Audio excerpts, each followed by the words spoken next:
Hello and welcome to Rolling Escapades Season 2. It's another Session 0, obviously, because it's only two of us in front of a camera again. As you can clearly tell, we are doing Evan's Session 0 today, which is number 4 in the release. It's weird. It's all over the place. They haven't been recorded chronologically, so No, it's like 4. I've just seen 8 take place. I was intending to do them chronologically, but timings of things have made it so I haven't been able to. So that's why I've had to write things down in my notebook so I know the order of things. So at this point, hopefully you have a good idea of what's going on. We do a sort of it's a session series, a little bit of information about the story, the character, their backstory, and some key events that happened or event that shaped where they are now. If you don't understand, you've probably just, I guess, stumbled across this video randomly. So go watch the other 3, in which you'll have Nathan's and Swin's and Jordan's Session Zeros and their characters.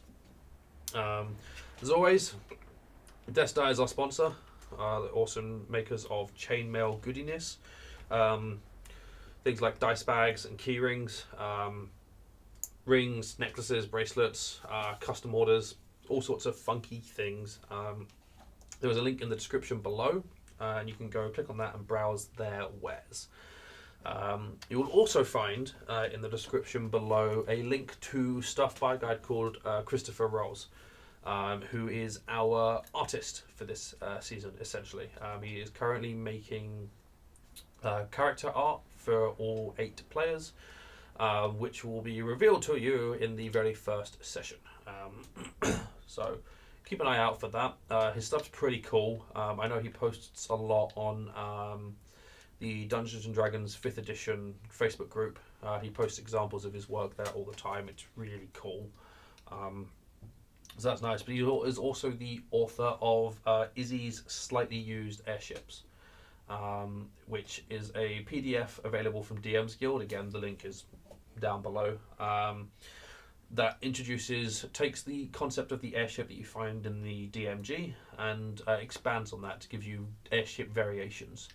It's pretty cool. There's like 6 or 7 airships in there, and it gives you the vendor who sells them Izzy, which is also sweet.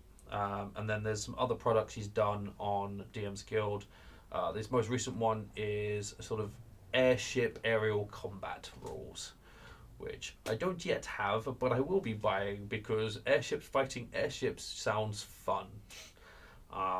So yeah, those are the 2 things to look through in the description. We're doing Evan Session 0, and very simple description. You are a human. Yep, very human. Very human. You're a lot of Team Humi. You do Team Humi a lot. Team human. No, it's just an enjoyable class. Just when in a fancy world, just go safe vanilla races. Can't go wrong. Team Humi. You are a ranger monster slayer. Is it monster slayer or monster hunter? Yeah, monster slayer. I've done a bit of an Andrew multi-class. First levels in fighter, and then subsequent 3 levels in ranger. There we go. So it's going down the monster hunting route, but yes, starts as a funter because a hunter, fighter, not Jesus, because reasons. And you're sort of, I think you're more closer to middle-aged, or still young. No, you see, I was going for a younger character. Yeah. I was very heavily inspired by the Persian-esque Bollywood film actors, where they've got the crazy knife throwing action going on in some of those films. So that's what Shamshir is based around. Yeah, Shamshir is the character's name. Okay, so there you go. A little bit of information about who and what Shamshir is. There will be at a later point, obviously, more information because it will be picture. So, Shamshir, you have spent a few weeks looking into the Valorexan Inhibitus. It's a mouthful. The well-known Monster Hunter group. I said no. The Valorexan Inhibitus. I will send you the name at a later point. I did say I would have to. It's a group that you've heard about before in rumor. They are relatively they're pretty secretive in what they do. Like, people are confident that they exist, but don't really know who they are or where they are, except they sort of slay monsters for a price.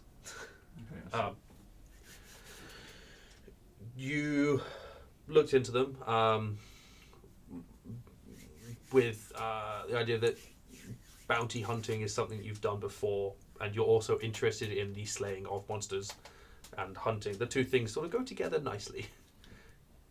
You get a contract and you hunt down things. Yes? Yes, that's what he does for a living. Cool. You discovered that the group are based in Jofrime after the city's conception, but don't readily accept members. They require you to prove that you are worthy of their attention before they allow you to join the group properly. However, they do make that a little easier in the fact that there is a sort of, once you've discovered where they are, you can acquire a list of creatures that they specify. Slay one of these and we'll talk to you. Talk as well, okay. Yeah. Well, I guess it wouldn't be a secretive society if it was just anyone can just walk in, Yeah. sign their name down. Okay. Yes. And only talk. That doesn't mean you're a member. That just means you get your foot through the door and get to actually talk to someone.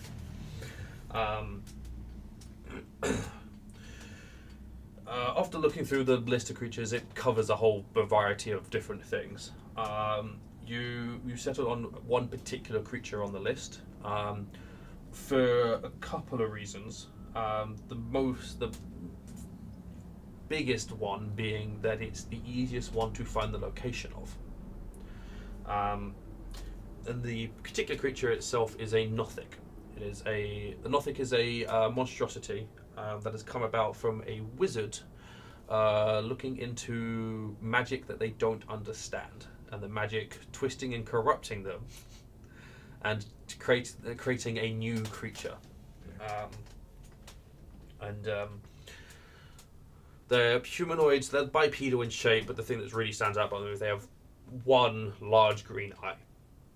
So in the corruption of the magic, the two eyes of a human or elf. It's like a humanoid head, but Yeah. both eyes have merged into one. It's not just like one big eye. It's not just like a little beaky dude. It's just one centralized green eye. Yep, sort of like that. It's a handsome looking fella. Okay, great. And those are localized threats. Well, not so much of a threat. It's just that they're the easiest ones to find the location of. However, it's easy to find the location of, but it also happens to be in probably the most dangerous location on the continent. Great. Well, nothing's too tough for Shamshir. Just why they're on the list is the thing for this particular creature is less did you kill the creature, it's did you survive the dangers to get to the creature. What was second highest thing on the list? Second easiest, like Beholder, just casual, like Elder Dragon Lich. Just, well, can't quite handle that one, I'll just go for the monstrosity. The other ones you weren't able to find information on where they might be, but the Nothic, you repetitively were told, you're going to find Nothics in the Mire. Okay, so I've done some digging. There's been like a rogue wizard or something horrible to have made these monstrosities there. So okay. Yeah, well, it's mostly because the Mire, which is where you can find Nothics, is a magic infused swamp. It is highly concentrated, unstable magic.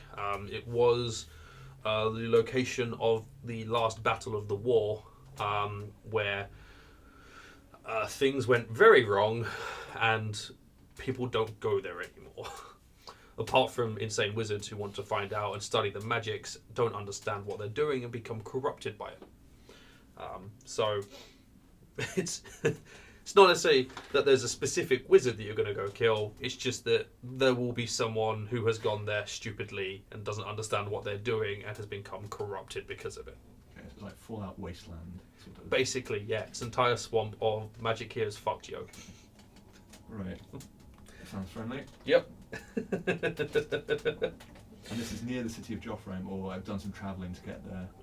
You will have to do some traveling to go to get there. It's sort of in the middle of the continent, and Jofra sort of closer to the southwest.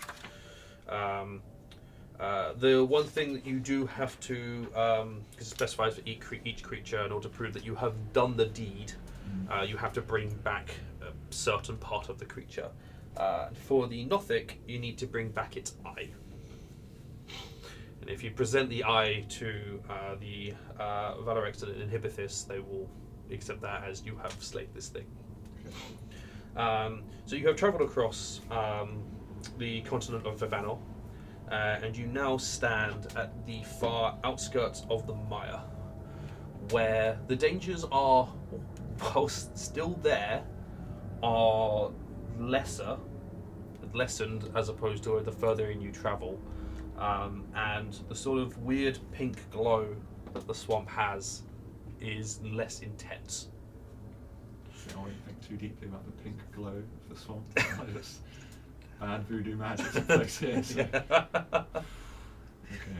so yeah, I guess I'll pull my cool little tighter over my head and try to slink into the swamp and look for some tracks. Awesome. So make your way and go ahead and make a survival check. Okay. Let's have a look. And that's going to be a 4, which is a good start. Good start, sweet. Let's have a look. There's a ranger +5, so 9 total. 9 total, awesome. So you sort of start making your way in. It's a swamp. Tracks are hard to discover in a swamp. You know, essentially as you're wading through the muck, it just sort of squelches and fills in behind you. Yeah, muddy, slushy. He's not really used to it. He's used to more like the deserty terrain. That's what he's more familiar with from his homeland. So all this wet, watery muck. It's unpleasant to say the least. What he does know is, in order to find like a Nothic, he doesn't have to go too deep in.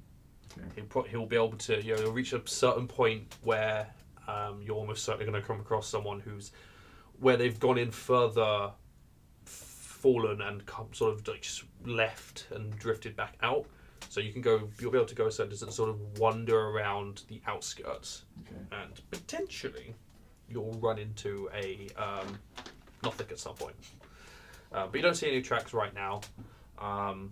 But you have just picked a random point of the swamp to enter. There might not have been anything there to find anyway. Yeah, it's true. Are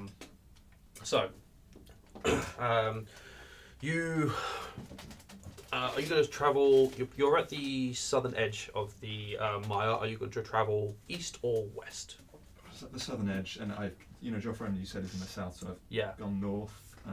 What time of day is it at the moment? Is it still midday? Is the sun beginning to set? Should I be worried about darkness falling? You don't have to worry about darkness. I mean, you could have got to the edges of this, or like some distance out, and just rested and waited until the start of a new day, so you could enter fully refreshed with the light and have an entire day to work with.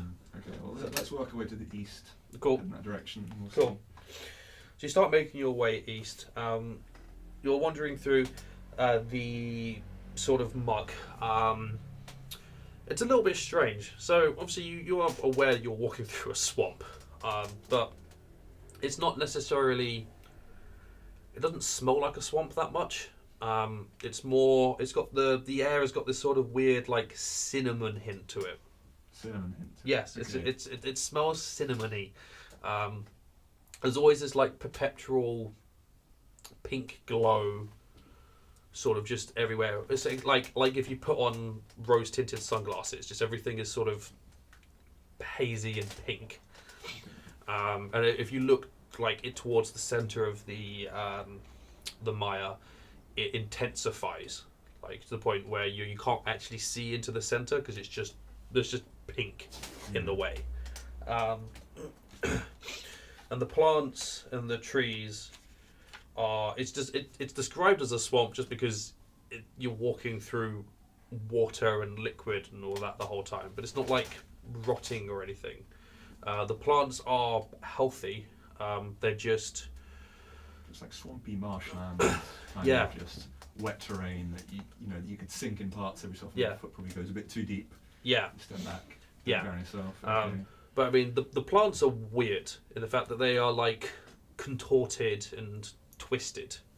So you have like trees where not massive trees, but where they've sort of the trunks have, even if they're like you sort of sort of like 1.5 foot wide trees, the trunks have sort of done a loop, and before carrying on straight, some of the leaves on the things are sort of, rather than being green, are like bright blue or like indigo and things like that. You get the sense as you're walking through that like nothing about this place is right. Seems pretty warped by magic. Yeah. I suppose that's kind of what I'm looking for the Nothics. Yeah. And the fact that it's getting more and more pink and cinnamony might be a hint I'm going the right way or the really wrong way, and I want to turn around fast. The cinnamon isn't intensifying, and the pink is like sort of when you look into the centre, you're going around the outside because you don't want to go into the centre. Okay. But you are, as you're looking around, you're getting the sense even, this is definitely where some magic went really wrong, and it has permanently scarred the landscape to do it. Okay. Maybe I'll have a look at some of the. I'll have a look at some of the trees or the undergrowth, see whether or not something's been bashing its way through. I guess wildlife, whatever decrepit individual might choose to live here, probably wouldn't bash down the area it's living in. But something like a magic mutated monstrosity might do. So I'll have a look around. Sure. Go ahead. Make another survival check and see if I'm heading in the right direction, perhaps. And then that's going to be a 17 plus 5, which is about a 22. The 22 is a lot better than a 9. Heading in a better direction this time. Yeah. So you have a look around. You do notice on one of the trees that you pass, like sort of like claw marks through it, which are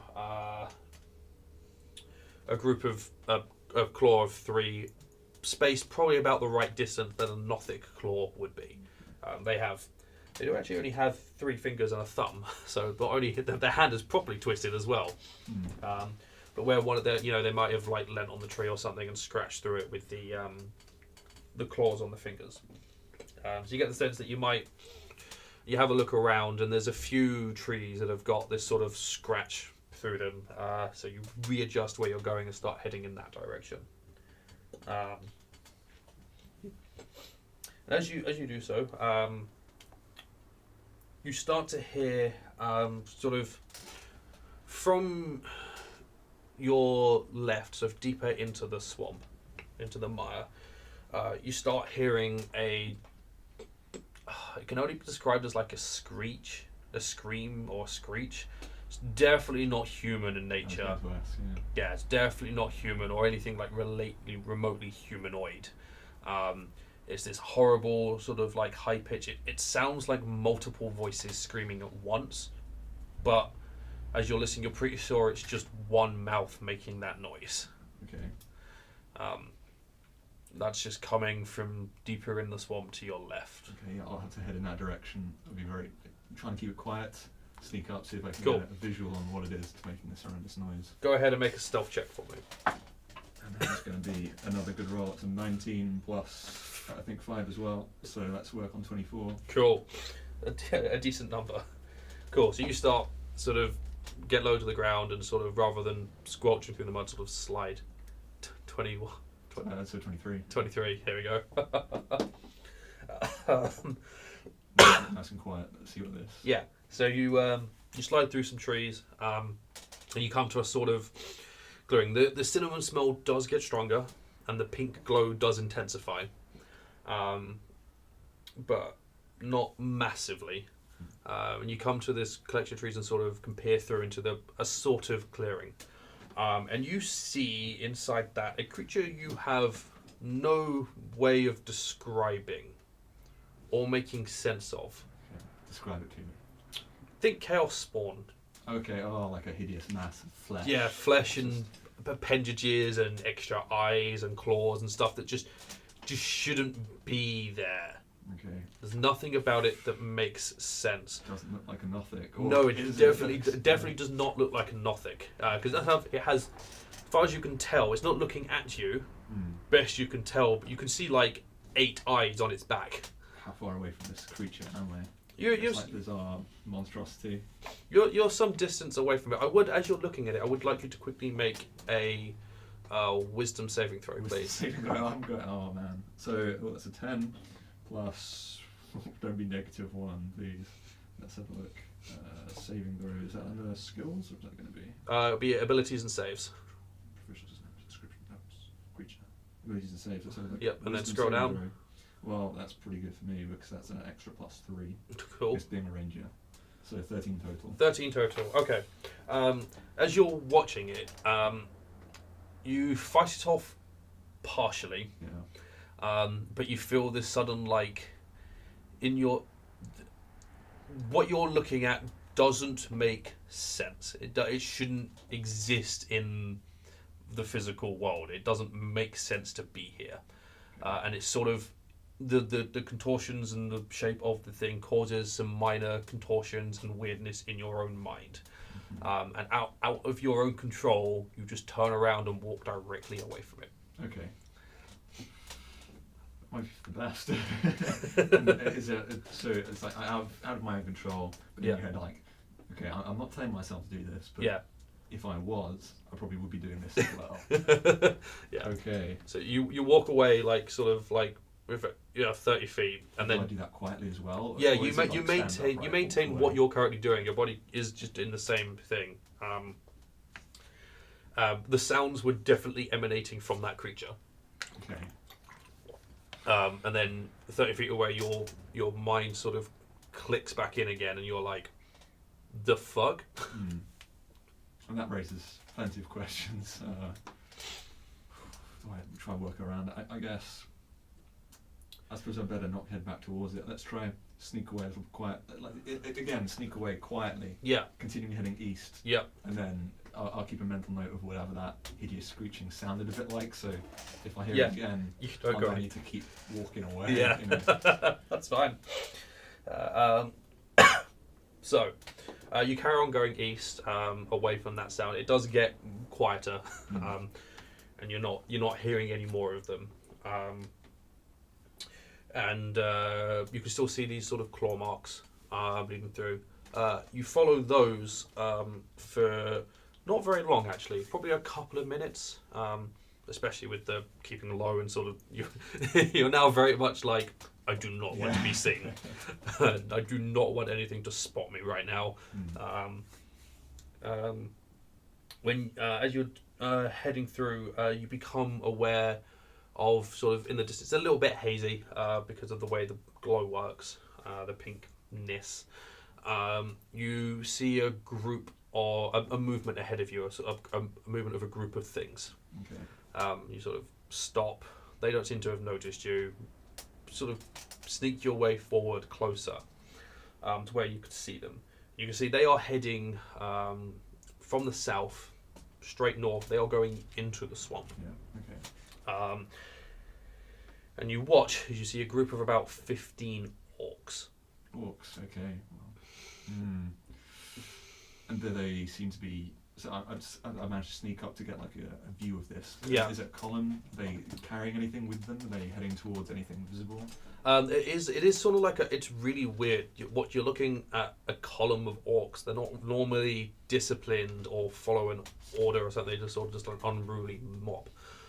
They don't seem to have anything from a raid. They are all carrying weapons.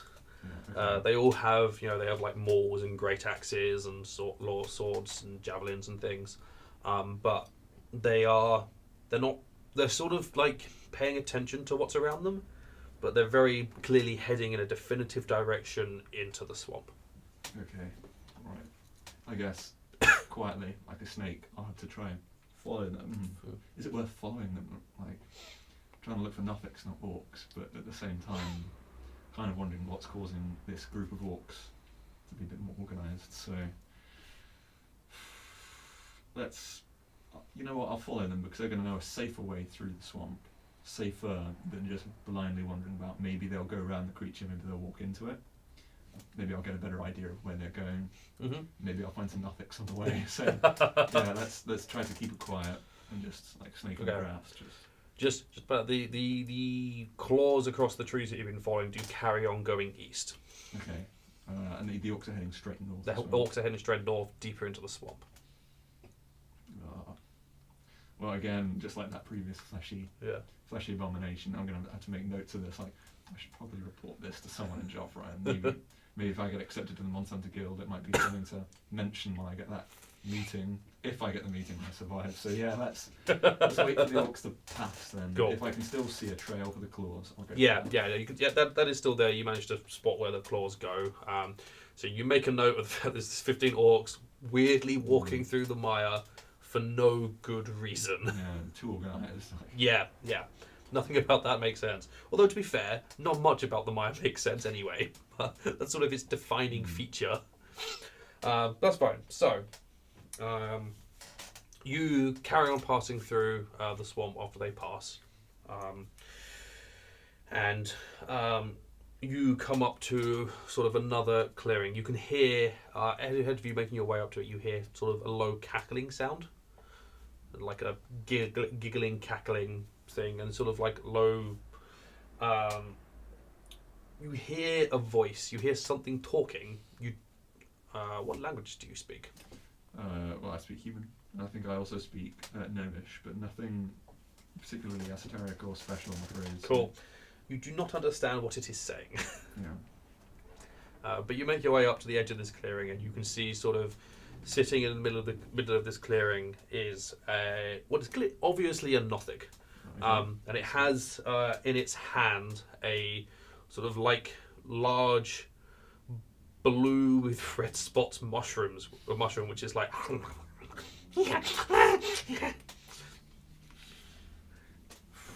I'm looking for.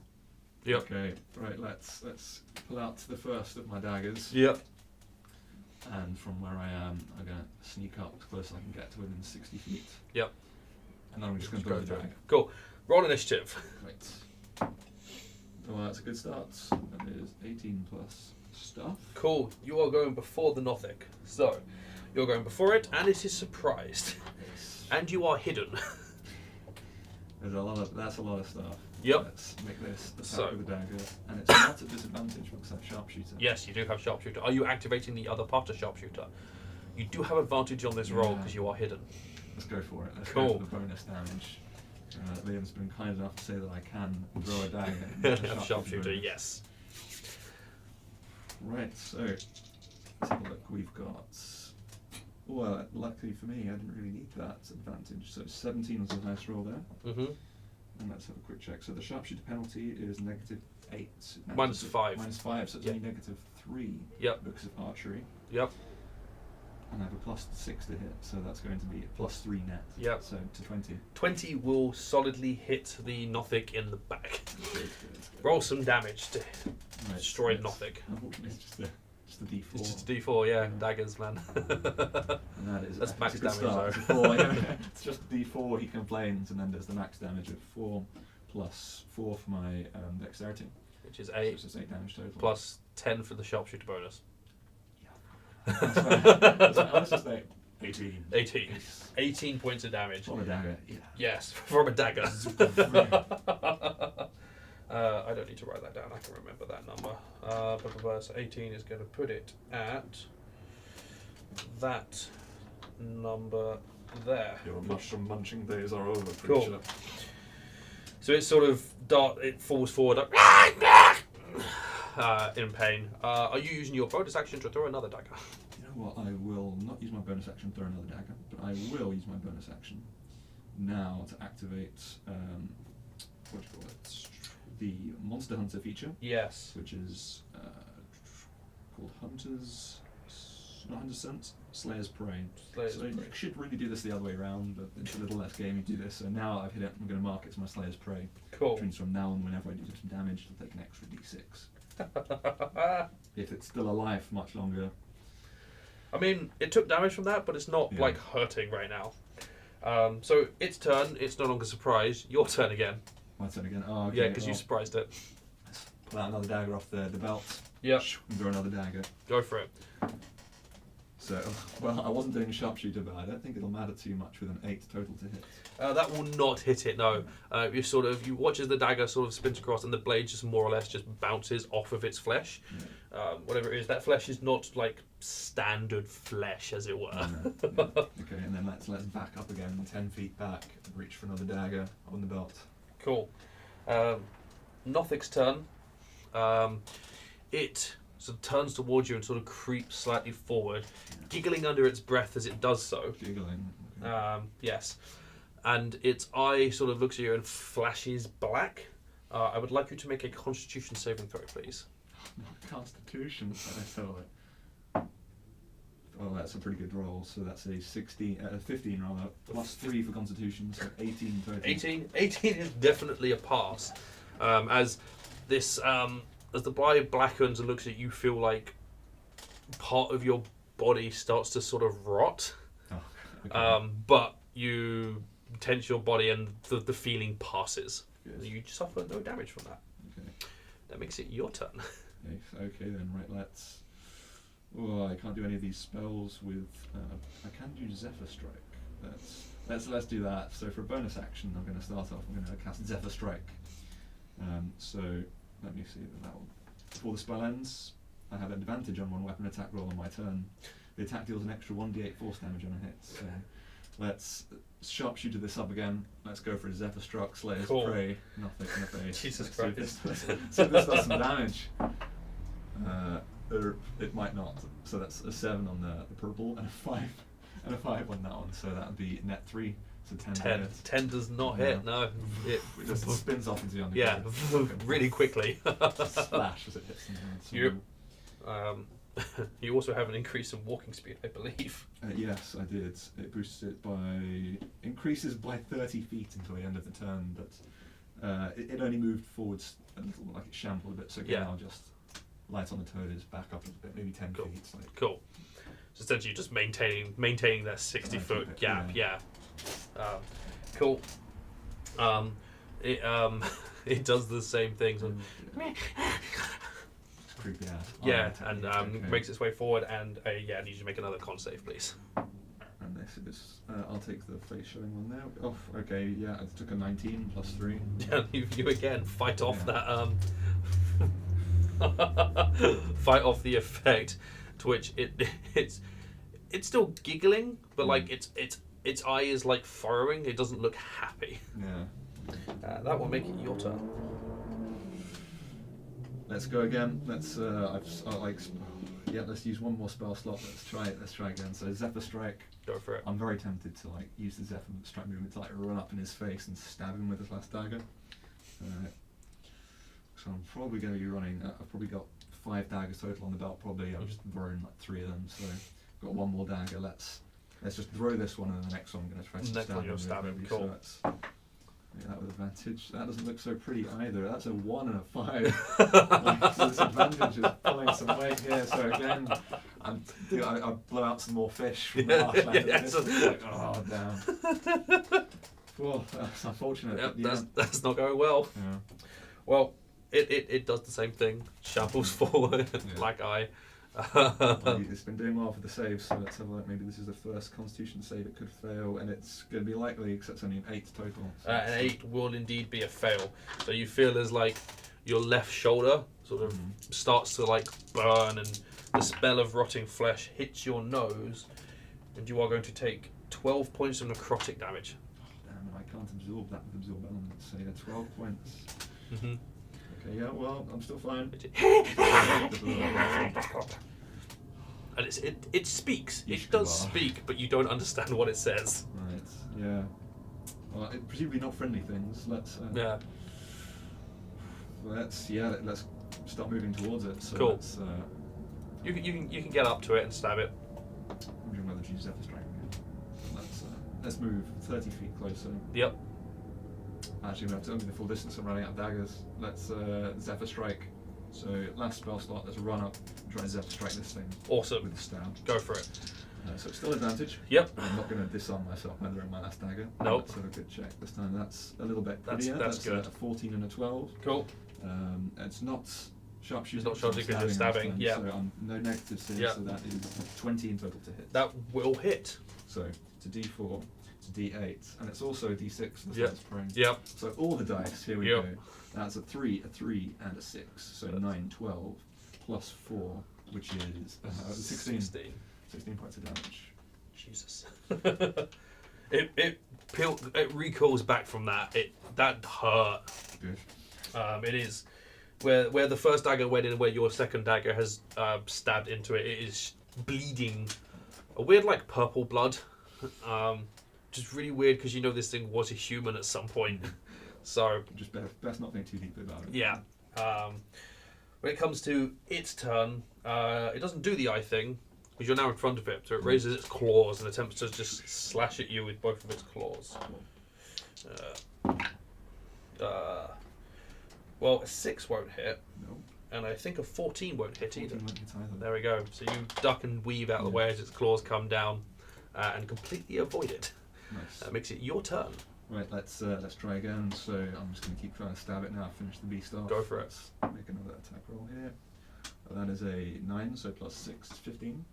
15 is what you need. Oh, lucky.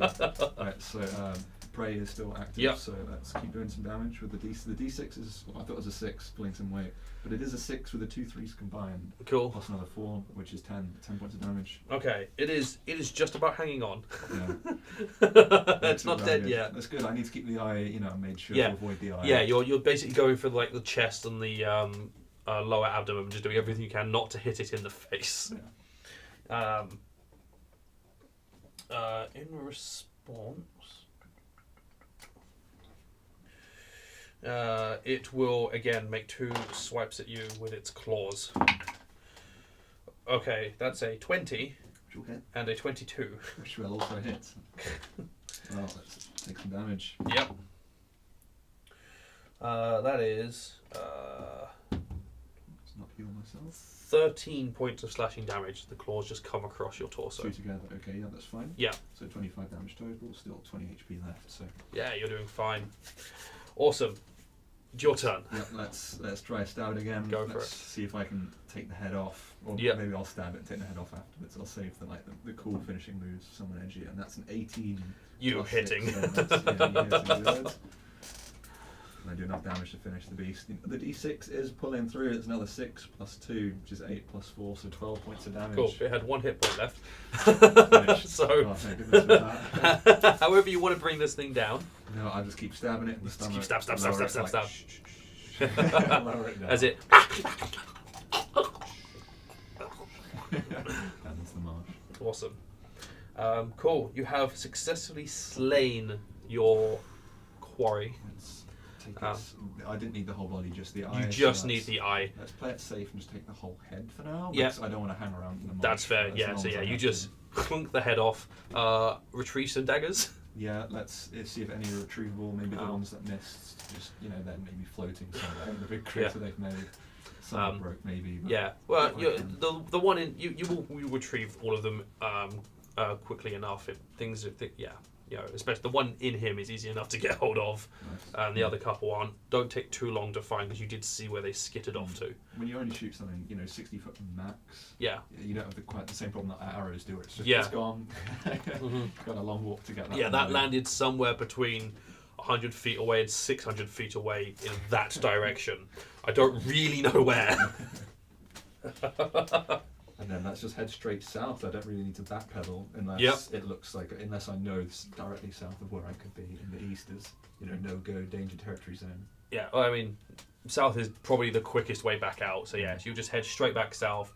Quickest route to get back out of this. At least out of the marsh zone. So I don't want to bump into that flashy pink bag thing. Yeah, that's fair. So you make your way out.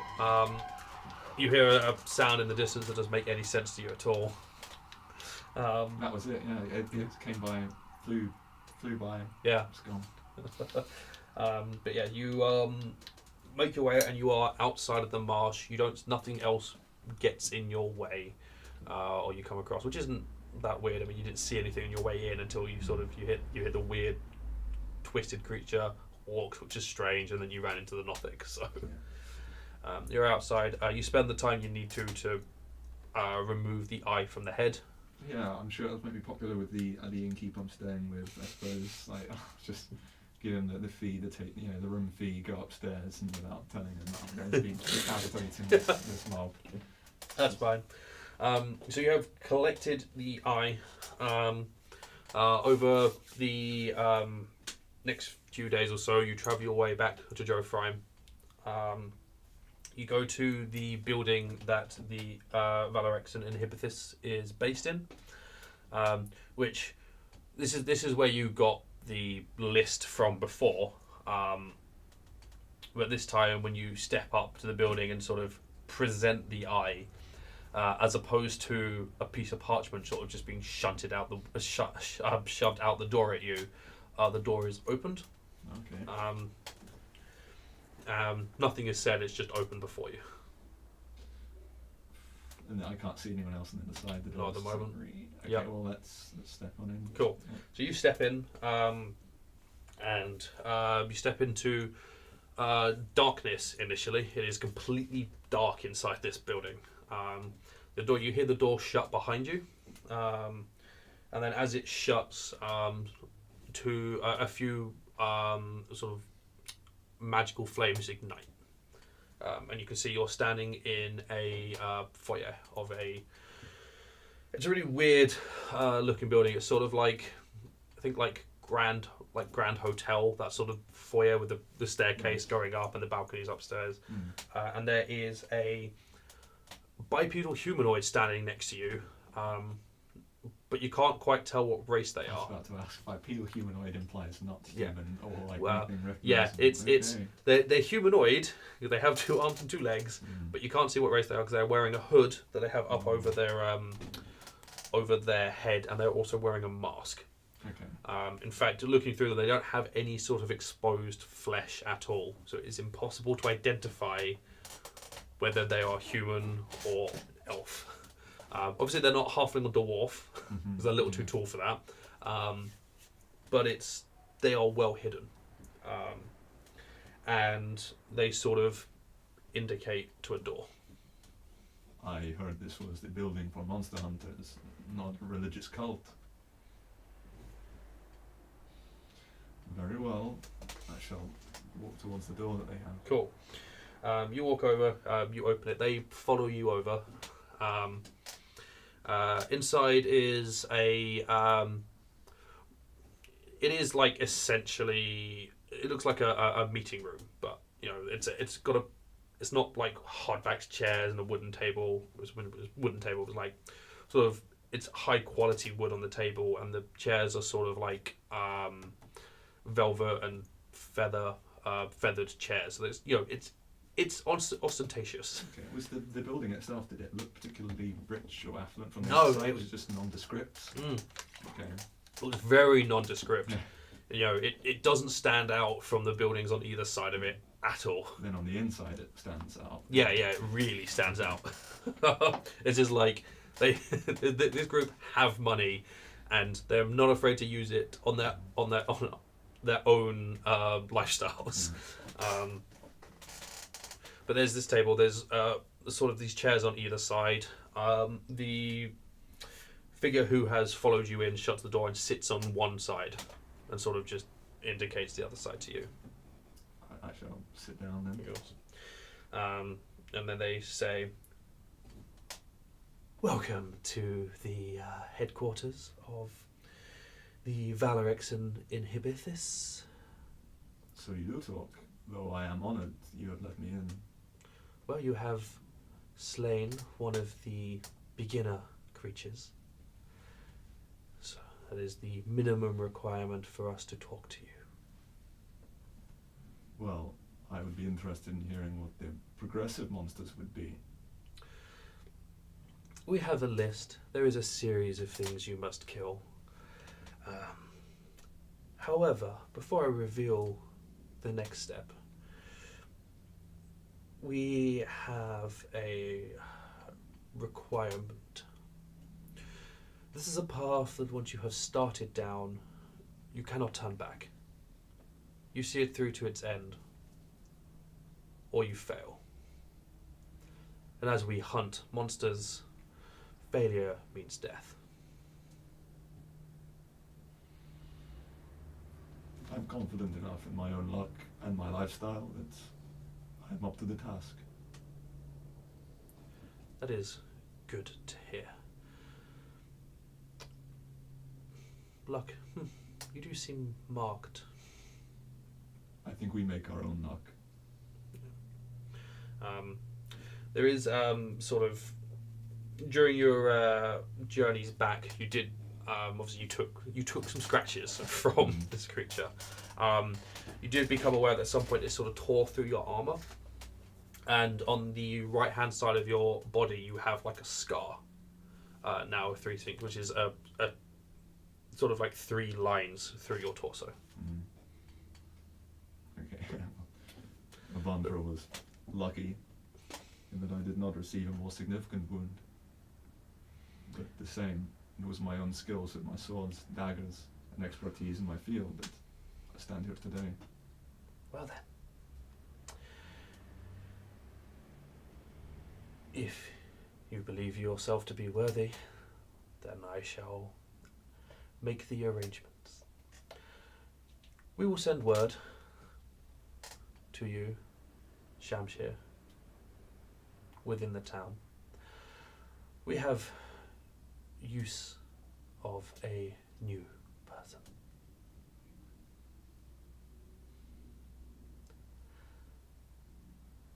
And you need anything else? Do I wait for you in the tavern? Or? We will send word when we have need of you. Do I show myself out? Or he's like, with his feet sat back, like, oh, sorry, the meeting is over. Yeah. Thank you again for your time. Yes, when it comes to the next thing, we will have you sign a contract in blood. It is very hard to tell when you are joking and being serious. Is that a joke or are you being serious? That is up for you to decide. I kind of like you, kind of don't dislike you, mysterious hooded figure, and I should just leave. Cool. You step out, leave the room, step out through the door, and it's sort of like, I don't really know what happened there. I don't know where to place that person and whether that interview went well or badly. Awesome. And as you head back across to find a tavern in town to stay in, they do eventually get in contact with you, and weirdly enough, they don't necessarily ask you to